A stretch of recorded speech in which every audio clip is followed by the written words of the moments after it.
मित्रों नमस्कार। भारत माता की जय, वंदे मातरम, जय श्री राम। मित्रों मैं दिलीप पांडे, स्वागत है आपका मेरे YouTube चैनल में। मित्रों आज मैं अपने इस YouTube मंच के माध्यम से देश में हिंदुत्व की अलख जगा रहे, देश में एक हिंदू इकोसिस्टम का निर्माण करने में एक बहुत ही अग्रणी भूमिका निभा रहे पूर्व IAS ऑफिसर विद्वान श्री संजय दीक्षित जी का बहुत बहुत धन्यवाद करता हूं, क्योंकि उन्होंने न सिर्फ UGC मामले में एक बड़ी मुहिम चलाई, बल्कि उन्होंने पहले से एक ऐसा इकोसिस्टम बनाया जिसने कि वाकई में देश में कुछ ऐसे मुद्दों को उठाया जो कि मैं समझता हूं कि जिसको लेकर के लोगों में उतनी जागरूकता नहीं है, कभी भी पहले नहीं थी। और अब एक नई भूमिका में हम उनको देख रहे हैं, और वो ये है कि UGC में जो नोटिफिकेशन आया है उस नोटिफिकेशन को लेकर के वो सुप्रीम कोर्ट गए हैं। उनके साथ सीनियर एडवोकेट विष्णु शंकर जैन जी भी हैं। विष्णु शंकर जैन इस मामले में केस फाइल करने जा रहे हैं सुप्रीम कोर्ट के अंदर, और लगातार बहुत दिनों से इस चीज़ की प्रतीक्षा भी कर रहे थे सभी लोग जो हिंदू थे। और अब इस मामले में दूध का दूध और पानी का पानी होगा। पहले से ही कई न्यूज़ चैनल्स की डिबेट में बैठ करके विष्णु शंकर जैन ये कह चुके हैं कि वो एक इस केस को लेकर के इंटरेस्टेड हैं, और उन्होंने ये भी कहा है कि ये केस जो है वो संवैधानिक पीठ के सामने जब जाएगा तो ये नोटिफिकेशन ठहर नहीं पाएगा, क्योंकि ये संविधान के बेसिक स्ट्रक्चर के खिलाफ है। तो संजय दीक्षित जी और विष्णु शंकर जैन दोनों को ही हमारी तरफ से बहुत बहुत शुभकामनाएं कि वो अच्छी तरीके से इस केस को उठाएं और देश में हिंदुओं को तोड़ने की जो एक मुहिम चल रही है उस मुहिम को खत्म करें। तो ये तो हमारा एक शुभकामना संदेश है। आगे बढ़ते हैं और देखते हैं कि आखिर हम आज किस विषय पर बात करने जा रहे हैं। मित्रों, मायावती उत्तर प्रदेश की राजनीति में और भारत की राजनीति में एक ऐसा चेहरा है जो आज मैं समझता हूं कि मोदी के लिए, BJP के लिए एक बहुत उपयोगी चेहरा हो सकता है। एक उनकी उपयोगिता इस वक्त सबसे ज्यादा है उत्तर प्रदेश के अंदर, कई वजहों से है, मैं आपको बताता हूं क्यों, और UGC के मामले में है। दरअसल आप जब से UGC का नोटिफिकेशन आया उसके बाद लगातार पूरे सवर्ण समाज में, यानी जनरल कैटेगरी में, सामान्य वर्ग में, ब्राह्मणों में एक बहुत ही ज्यादा गुस्सा देखा गया, और बहुत से जो अतिवादी लोग थे कहें, या जो बहुत से लोग जिनको बहुत पीड़ा हुई मोदी के इस फैसले से, उसमें एक बहुत बड़ी संख्या में एक ब्राह्मण वर्ग जिसने कि ये कहा कि वो मायावती को एक उम्मीद के तौर पे देख रहे हैं और उत्तर प्रदेश के अंदर मायावती को सपोर्ट करना चाहते हैं। और आमतौर पे हमारे जैसे जो लोग होते हैं उनको भी ये लगा कि संभवतः मायावती इस मामले में कुछ ऐसा चौंकाने वाला स्टैंड ले सकती हैं, ऐसे कुछ बयान दे सकती हैं जिससे कि इस पूरे मामले में एक नया मोड़ आ सकता है।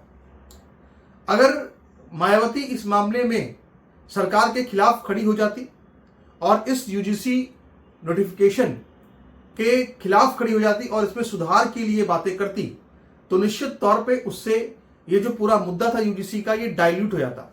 क्योंकि जिस मुद्दे को लेकर के OBC या SC/ST देश के अंदर एक प्रतिक्रिया दे सकते हैं सवर्णों के या सामान्य वर्ग के खिलाफ में, वो जो प्रतिक्रिया थी वो इनके बयानों से ठंडी हो सकती थी। इनके बयानों की उपयोगिता BJP के लिए हो सकती थी कि ये मामला डाइल्यूट होता, और इसके बाद फिर प्रधानमंत्री मोदी इसको अगर पीछे भी ले लेते या फिर सुप्रीम कोर्ट के माध्यम से भी अगर पीछे जाता, तो फिर कहीं ना कहीं प्रधानमंत्री मोदी इस पूरे संकट से बचने में कामयाब हो जाते। लेकिन ऐसा बिल्कुल भी नहीं हुआ। ना तो ब्राह्मणों की कोई उम्मीद पूरी हुई, जो ब्राह्मण ये आशा लगा के बैठे थे कि मायावती जी कुछ ऐसा बोलेंगे कि उससे उनको लाभ होगा, तो उनको भी बड़ी ठोकर लगी है। और इसके अलावा जो प्रधानमंत्री मोदी हैं वो तो अब ऐसे दौर में फंसे हुए हैं कि उनको समझ में नहीं आ रहा है कि आखिर वो करें तो क्या करें। आज भी पूरा देश इंतजार करता रहा कि शायद वो कुछ नोटिफिकेशन लेकर के आएंगे या उस नोटिफिकेशन में कुछ सुधार की बात करेंगे, कोई हाई लेवल कमेटी गठित करेंगे, लेकिन अभी तक आज भी इस पर कोई फैसला नहीं लिया गया। हालांकि आज थोड़ा सा अभी भी चूंकि जो नेशनल मीडिया है वो पूरी तरह से इस चीज में लगा हुआ है कि आखिर किस तरह से जो अजित पवार की डेथ हुई है उसको लेकर कवरेज कर रहा है, कहीं कहीं से ज़रूर दृश्य आ रहे हैं सोशल मीडिया पर, तमाम जगहों पे जो विरोध प्रदर्शन हो रहा है, पर कोई बहुत बड़ी प्रतिक्रिया हमको देखने को अभी भी ऐसी नहीं मिल रही है फिलहाल। तो 1 फरवरी को भारत बंद देखते हैं क्या होता है। बहरहाल अभी मैं सबसे पहले आपको दिखाता हूं कि आखिर मायावती ने अपना जो ट्वीट किया है, मायावती ने अपने ट्वीट में क्या कहा है। सबसे पहले जरा इसको समझिए। देखिए, मायावती का कहना है कि देश की उच्च शिक्षण संस्थाओं में जातिवादी भेदभाव के निराकरण समाधान हेतु विश्वविद्यालय अनुदान आयोग यूजीसी द्वारा सरकारी कॉलेज एवं निजी यूनिवर्सिटियों में भी इक्विटी कमेटी बनाने के नए नियम के कुछ प्रावधानों को सामान्य वर्ग के केवल जातिवादी मानसिकता के लोगों द्वारा ही इसे अपने विरुद्ध भेदभाव व षड्यंत्रकारी मानकर इसका जो विरोध किया जा रहा है वो तो कतई भी उचित नहीं है। यानी कि सीधे तौर पे कह रही हैं कि जो लोग भी यूजीसी का विरोध कर रहे हैं नोटिफिकेशन का, वो जातिवादी मानसिकता के लोग हैं और वो गलत कर रहे हैं, वो षड्यंत्रकारी हैं और इसका विरोध करने की कोई उचित कारण नहीं है। एक तो ये बात उन्होंने साफ साफ कही। दूसरी, उन्होंने ये कहा इसके बाद कि जबकि पार्टी का ये मानना है कि इस प्रकार के नियमों को लागू करने से पहले अगर सभी को विश्वास में ले लिया जाता तो यह बेहतर होता और देश में फिर सामाजिक तनाव का कारण भी नहीं बनता और इसे और भी सरकारों और सभी संस्थानों का जरूर ध्यान देना चाहिए। उनका ये कहना भाई कि देखो, मोदी सरकार ही बेकार है क्योंकि उसने लोगों से बात ही नहीं की, वो तो हर राजनेता करता है। थर्ड, इसके बाद उन्होंने ये कहा कि साथ ही ऐसे मामलों में दलितों और पिछड़ों को भी इन वर्गों के स्वार्थी और बिकाऊ नेताओं के भड़काऊ बयानों के बहकावे में कतई नहीं आना चाहिए, जिनकी आड़ में ये आए दिन घिनौनी राजनीति करते रहते हैं। अर्थात इन वर्ग के लोगों को जरूर सावधान रहना चाहिए। आप समझिए इसका मतलब क्या है।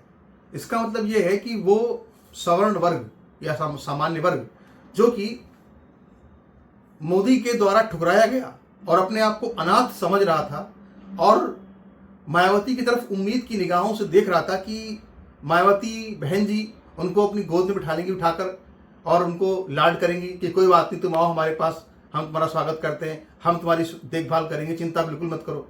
अभी क्या क्या चलता है देखते हैं। आपकी 10% सवर्ण है, ये है वो है करके, ब्राह्मण वोटर भी कितना है, सब लोग बातें करते रहते हैं। लेकिन ये जो बयान है, ये बयान क्या दिखा रहा है?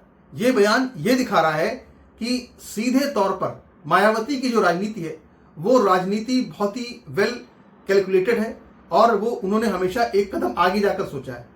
उन्होंने इस फैसले को लेने के पहले कई महत्वपूर्ण चीजें सोची हैं। वो क्या है? पहली बात, उन्होंने ये सोचा कि ब्राह्मण बीजेपी से या जो सामान्य वर्ग है वो बीजेपी से नाराज होगा तो टूटेगा तो कहीं ना कहीं जाएगा और कहीं ना कहीं जाएगा तो उसका कुछ अंश हमको भी मिल जाएगा। पहली बात, उनको लगता है जितना हमको मिल जाए उतना ही बहुत है। दूसरी बात, उनके सामने इस वक्त जो सबसे बड़ी चुनौती है, प्रमुख चुनौती है, वो कौन है? वो चंद्रशेखर रावण है। क्योंकि चंद्रशेखर रावण लगातार दलितों और पिछड़ों के अंदर में अपनी पैठ बनाने का प्रयास कर रहा है। तो मायावती ये चाहती है कि अगर मायावती इस वक्त इस नोटिफिकेशन की खिलाफत करती तो इससे चंद्रशेखर रावण को और उनके जो लोग हैं उनको मौका मिलता मायावती को, बहन जी को गालियां देने का। तो उन्होंने सबसे पहले तो उनके हाथ से हथियार छीन लिया। दूसरी महत्वपूर्ण बात, तीसरी महत्वपूर्ण बात यह है कि अखिलेश यादव का जो पूरा एक मुस्लिम वोट है, वो ये चाहती हैं कि इनको इनके मुस्लिम वोट के साथ में, यादव वोट के साथ में रहने दो। लेकिन जो पिछड़ा वोट है जो कि कुछ जाता है अखिलेश यादव के पास और बीजेपी के पास जाता है, तो इन्होंने यहाँ पर पिछड़े वर्ग की बात करके इन्होंने सीधे सीधे यहाँ पे पिछड़े वर्ग, क्या देखिए बयानों में शब्दों को पकड़िए, पिछड़े वर्ग की बात की, दलित वर्ग की बात की और सामान्य वर्ग को बोला कि तुम जाओ भाड़ में। ठीक है, तो यानी इनकी भी जो मंशा है वो ये है कि जो पिछड़ा वोट है, जो सवर्ण जो पिछड़ा वोट है, जो दलित वोट है, उसको हम अपनी साइड कर ले। बाकी जो ब्राह्मण का वोट है या जो सामान्य का वोट है वो तो जब बटेगा, जब बीजेपी को नहीं मिलेगा, यहाँ वहां बटेगा तो हमको भी मिल जाएगा कुछ न कुछ।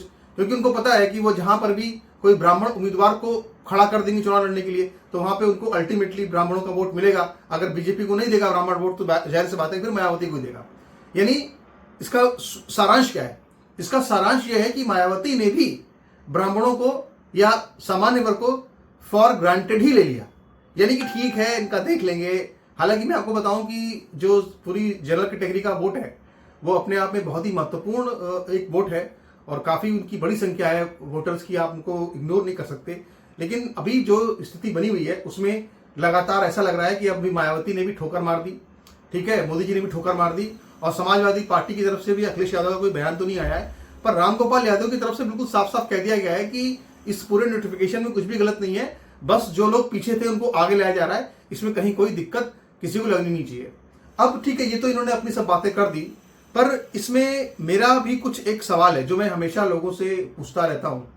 अगर आप कहीं पर भी गूगल पे, चैट जीपीटी पे, जेमिनी पे कहीं भी आप पूछ लो, अगर कहीं पर भी आप पूछ लो, एक प्रश्न पूछ लो कि मायावती का चाणक्य कौन है, तो लोग कहते हैं कि साहब मायावती का जो चाणक्य है वो सतीश चंद्र मिश्रा है।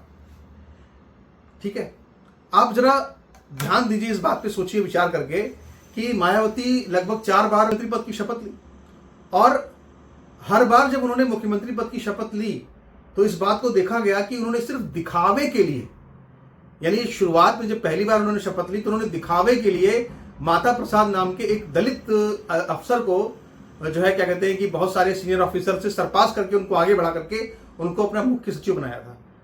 सिर्फ जब उनकी राजनीति शुरू हुई, जब मुख्यमंत्री बनी, उस वक्त सिर्फ दिखावे के लिए उन्होंने माता प्रसाद को अपना मुख्य सचिव बना लिया। लेकिन उसके बाद क्या हुआ? उसके बाद वो जब भी आई उन्होंने हमेशा जो सवर्ण या हम कहें कि सामान्य वर्ग के जो ऑफिसर्स थे हमेशा उनको ही अपने साथ लिया, हमेशा उनको ही अपना मुख्य सचिव बनाया या कैबिनेट सेक्रेटरी बनाया और उन्हीं के साथ में मिलकर ही उन्होंने अपनी योजनाओं को प्रदेश के अंदर लागू कराया। इसका तो अर्थ यही है ना कि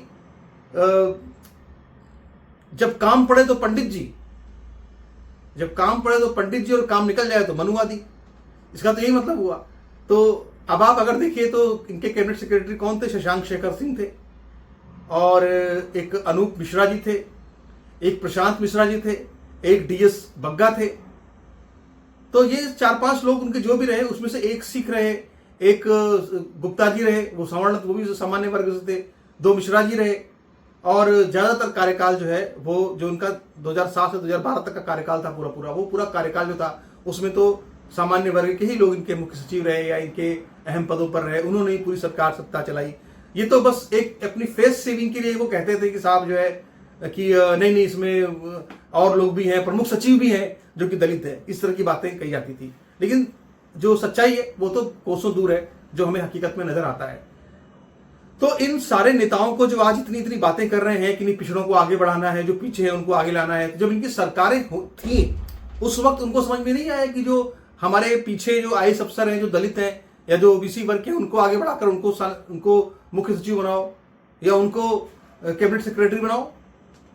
उस समय तो उन्होंने ये नहीं सोचा। आज तो ये बड़ी बड़ी बातें कर रहे हैं। तो क्या कहते हैं उसे कि खाने के दांत कुछ और दिखाने के दांत कुछ और, ये इनकी पूरी स्थिति बनी हुई है।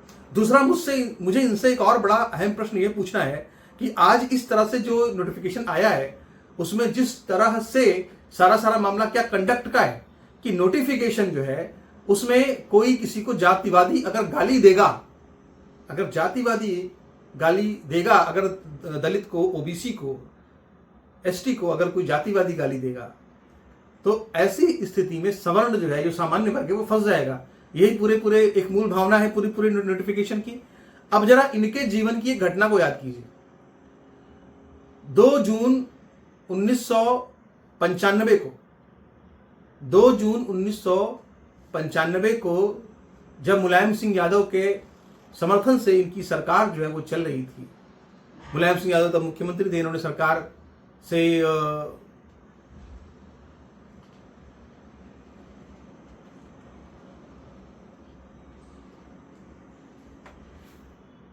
तब जब मुलायम सिंह की पार्टी ने समर्थन वापस खींच लिया, उसके बाद लखनऊ के अंदर जो गेस्ट हाउस कांड हुआ था, उस गेस्ट हाउस कांड में वो कौन से वर्ग के लोग थे जो कि लाठी लेकर के आ गए थे, लाठियां लेकर के 100 लोग जो है, सैकड़ों की संख्या में लोग जो ओबीसी वर्ग के थे, वो लोग और कौन थे? समाजवादी पार्टी के लोग थे जो कि उस वक्त लखनऊ गेस्ट हाउस के कमरा नंबर 13 के बाहर खड़े थे। मायावती के जो सारे आज बड़े बड़े दलित चिंतक हैं, जो कहते हैं हम दलित चिंतक हैं, ये वो सारे लोग जो है मायावती को छोड़ के भाग गए थे डर के मारे। उस वक्त मायावती को किसने बचाया था? उसी गेस्ट हाउस में तब फर्रुखाबाद के विधायक ब्रह्मदत्त द्विवेदी उस वक्त वहां पे मौजूद थे। कहाँ के विधायक थे कह नहीं सकता मैं, लेकिन वो विधायक उस वक्त थे वहां पे, ब्रह्मदत्त द्विवेदी, वो पहलवान थे और 100 लोगों के और मायावती के बीच में आकर खड़े हो गए।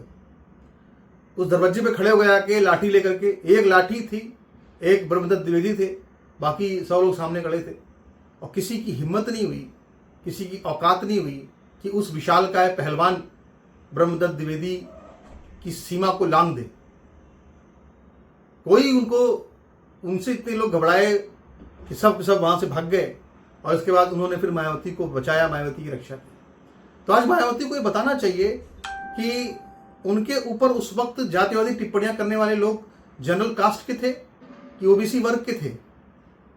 सच ये है कि ओबीसी वर्ग के लोग थे जो उनको मारना चाहते थे, और सच ये है कि वो जनरल कैटेगरी के लोग थे ब्रह्मदत्त द्विवेदी जिन्होंने उनकी जान बचाई। बाकी दलित चिंतक भी सारे भाग गए, दलित चिंतक छोड़ छाड़ के भाग गए। जो ठीक है, जो एससी थे वो छोड़ छाड़ के भाग गए, जो ओबीसी थे वो मारने के लिए आए थे, और जो जनरल कैटेगरी था वो बचाने के लिए आया।